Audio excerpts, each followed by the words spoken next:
The Baymont Inn Suites sat quietly off the highway in Marshall, Texas. Mid-afternoon, the lot was mostly empty. A light wind stirred the flag near the office entrance.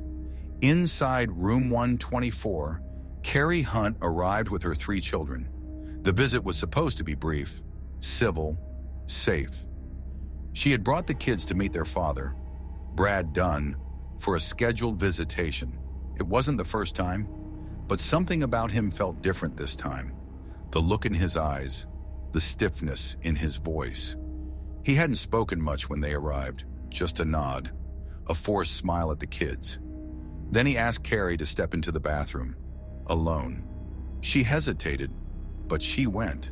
Inside, the door clicked shut behind her. The walls were thin in that part of the motel, but not thin enough.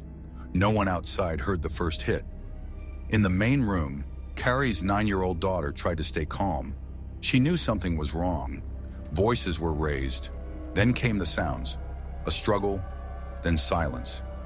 She ran to the motel phone, picked up the receiver, pressed 911. Nothing. She tried again. 911. Still nothing. The line was dead, or locked. She didn't know. She was only 9. What she didn't know was that she had to dial 9 first to get an outside line. She tried again, and again. She kept trying. Inside the bathroom, Kari fought back. There were signs of it later. Bruises, scratches, evidence of a struggle. But Brad Dunn had come there with a plan. The fight was one-sided. At some point during the assault, Kari collapsed. In a nearby room, a guest heard a sound, muffled, sharp, then the crying of children. They picked up the phone and called 911 themselves. Officers arrived within minutes. The hallway outside room 124 was quiet when they entered. They opened the door. Inside, the 3 children were huddled together near the bed, shaken, silent. In the bathroom, Kari was found unconscious, bleeding heavily. Despite immediate efforts, she was pronounced dead at the scene. There was blood on the walls, on the floor, in the sink.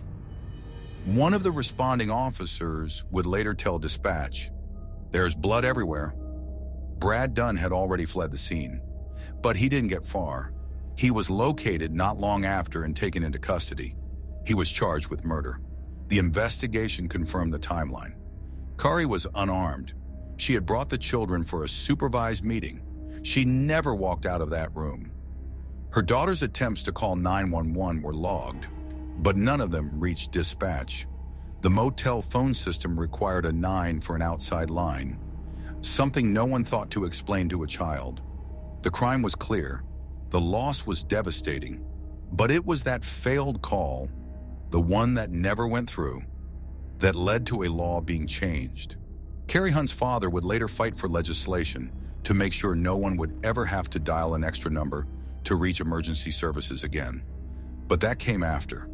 That afternoon in room 124, a woman was murdered behind a bathroom door while her child tried again and again to call for help, but couldn't.